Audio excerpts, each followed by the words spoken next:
Class 12th जिसका chapter हम आपको पढ़ा रहे थे जनसंचार माध्यम। और जनसंचार माध्यम में हमने पिछली वीडियो में आपको समझाया था पत्र और पत्रिकाएं, समाचार पत्र और पत्रिकाएं। और तो अगला टॉपिक है हमारा रेडियो। तो रेडियो के विषय में जानेंगे हम आज। भारत में रेडियो का विकास, यानी भारत में रेडियो का विकास कब हुआ। भारत में रेडियो की शुरुआत 1892 में के आसपास में हुई थी। सन 1981 में टाइम्स ऑफ इंडिया ने डाक तार विभाग के सहयोग से एक संगीत कार्यक्रम का शुभारंभ किया। सन 1936 में ऑल इंडिया रेडियो की विधिवत स्थापना हुई, यानी इसकी स्थापना कर दी गई। और 1947 तक भारत में 9 रेडियो स्टेशन स्थापित हो चुके थे। आज स्थिति यह है कि आकाशवाणी 24 भाषाओं और 146 बोलियों में जन सेवा कर रही है। यानी इसकी जो रेडियो माध्यम है वो 24 भाषाओं में और 146 बोलियों में लोगों की सेवा में प्रस्तुत है। देश की लगभग 96% आबादी तक इसकी पहुंच में, यानी 96% लोग इसको सुनते हैं। अब आता है एफएम रेडियो। रेडियो के बाद में विकास किसका हुआ? FM radio. तो एफएम रेडियो क्या है? आरंभ के लगभग 100 वर्षों तक रेडियो तरंगों पर सरकार का नियंत्रण रहा, यानी केवल जो रेडियो तरंगे थी वो सरकार के अधीन थी, यानी सरकारी चैनल थे केवल उसके। सन 1995 में उच्चतम न्यायालय ने एक फैसले में कहा कि ध्वनि तरंगों पर किसी का अधिकार नहीं हो सकता। वहाँ पर मतलब ये फैसला हुआ था कि जो ध्वनि तरंगों पे केवल रेडियो तरंगों पर केवल जो सरकार का अधिकार है वो केवल सरकार का नहीं हो सकता, उस पर जो है प्राइवेट चैनल भी अधिकार जमा सकते हैं। तब से निजी रेडियो चैनलों के द्वार खुले, यानी जब से जो निजी चैनल यानी सेपरेट जो रेडियो चैनल थे वो आने लगे। इससे पहले सन 1993 में एफएम यानी फ्रीक्वेंसी मॉड्यूलेशन की शुरुआत हो चुकी थी। यानी एफएम का फुल फॉर्म क्या है? फ्रीक्वेंसी मॉड्यूलेशन हो चुकी थी। सन 1997 तक भारतीय आकाशवाणी के साथ साथ दूरदर्शन भी केंद्र सरकार के अधीन था। इसी वर्ष प्रसार भारती नाम से स्वायत्त निकाय बना, यानी निजी कंपनी बनी रेडियो की।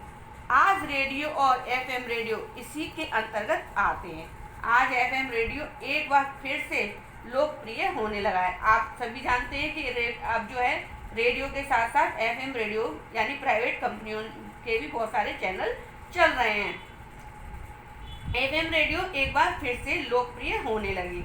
लगभग 90 शहरों में 350 से अधिक एफएम चैनल शुरू हो चुके हैं। यानी अब पूरे भारत में 90 शहरों में यानी 90 सिटीज़ में 250 से अधिक एफएम के प्राइवेट चैनल बन चुके हैं। तो अब आता है कि रेडियो इतना मतलब लोकप्रिय क्यों है? क्योंकि रेडियो सबसे सस्ता साधन है। इसके लिए ना तो दूरदर्शन सेट की आवश्यकता, अगर हम जैसे दूरदर्शन सेट देखते हैं तो उसमें हमें कुछ ना कुछ उपकरण की आवश्यकता पड़ती है, लेकिन उसमें किसी भी उपकरण की आवश्यकता नहीं पड़ती, ना ही आंखें टिकाकर देखने की आवश्यकता पड़ती है। इसका आनंद हम चलते फिरते कहीं भी ले सकते हैं। यही कारण है कि ये जो है आज सबको प्रिय है। अब इसके बाद आता है हमारा टेलीविज़न या दूरदर्शन। तो सबसे पहले जानेंगे टेलीविज़न की भूमिका, यानी टेलीविज़न की भूमिका क्या है। टेलीविज़न संचार के माध्यम के क्षेत्र में सबसे अधिक लोकप्रिय माध्यम बन गए। आज सभी जानते हैं, सबको सबसे ज़्यादा टीवी चैनल बहुत लोकप्रिय हैं। यह सूचना से अधिक मनोरंजन का माध्यम बन गया है। इसके सारे शब्द ध्वनि और दृश्य, यानी शब्द मतलब सुन भी सकते हैं और देख भी सकते हैं। तीनों के प्रभाव का सम्मिलित आनंद लिया जा सकता है। तीनों ही प्रकार से ये मतलब हम संचार माध्यम में भूमिका निभा रहा है।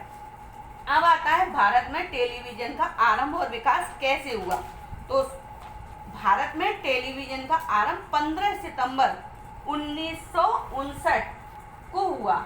यूनेस्को की एक शैक्षणिक परियोजना के अंतर्गत दिल्ली के आसपास के एक गांव के अंतर्गत गांव में 2 टीवी सेट लगाए गए, यानी कि दिल्ली के पास में कोई गांव था, वहां पर 2 टीवी सेट लगाए गए थे जिसको 200 लोगों ने देखा।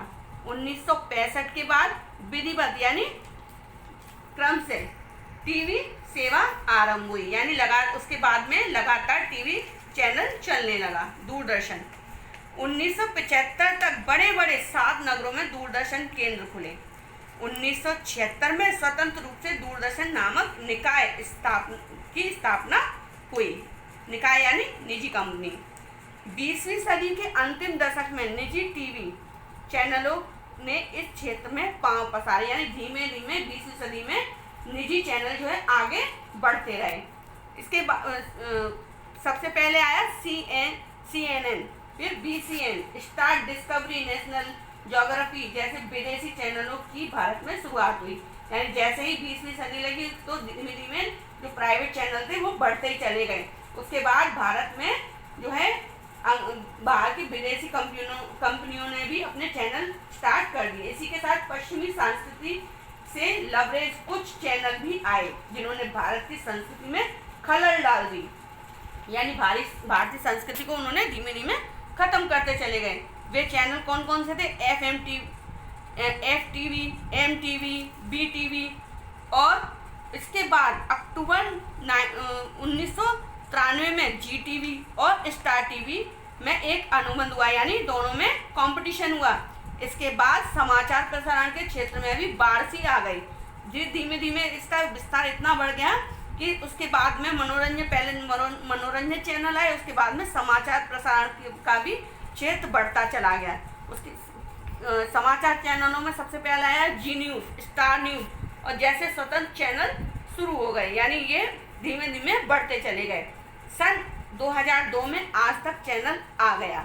आज भारत में करीब 200 निजी चैनल चल रहे हैं। इसके बाद जो संचार माध्यम है हमारा पढ़ेंगे सिनेमा और इंटरनेट, वो हम आपको अगली वीडियो में समझाएंगे।